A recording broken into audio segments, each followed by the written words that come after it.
கோவை மாவட்டத்தில் மொத்தம் 10 சட்டமன்ற தொகுதிகள் உள்ளன. இதில் 6 தொகுதிகளில் அதிமுக, திமுக கட்சிகள் நேரடியாக மோதுகிறது.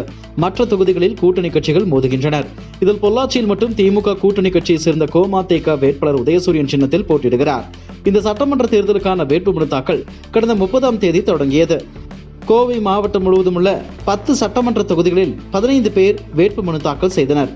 31 மற்றும் 1ஆம் தேதி அரசு விடுமுறை என்பதால் அன்றைய தினம் வேட்புமனு தாக்கல் நடைபெறவில்லை. இதைத் தொடர்ந்து நேற்று 2வது நாளாக வேட்புமனு தாக்கல் நடைபெற்றது. கோவை தெற்கு தொகுதி தேர்தல் நடத்தும் அலுவலகத்தில் பலத்த போலீஸ் பாதுகாப்பு போடப்பட்டிருந்தது. பணியில் இருந்த ஒரு சில போலீசார் சீருடை அணியும் கேமராக்களை அணிந்திருந்தனர். இதன் மூலம் அங்கு நடக்கும் நிகழ்வுகள் அனைத்தும் வீடியோவாக பதிவு செய்யப்பட்டது. கோவையில் நேற்று தாவேகா வேட்பாளர் ஒரு சிலர் மட்டும் தங்களது தொகுதியில் வேட்புமனு தாக்கல் செய்தனர்.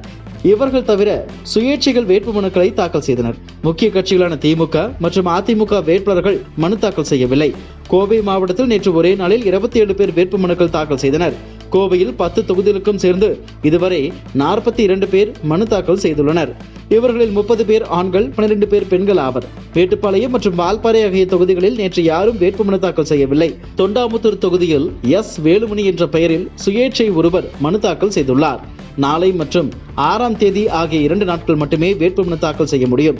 எனவே இனி வரும் நாட்களில் வேட்பாளர்கள் வேட்புமனு தாக்கல் செய்ய வாய்ப்புள்ளது.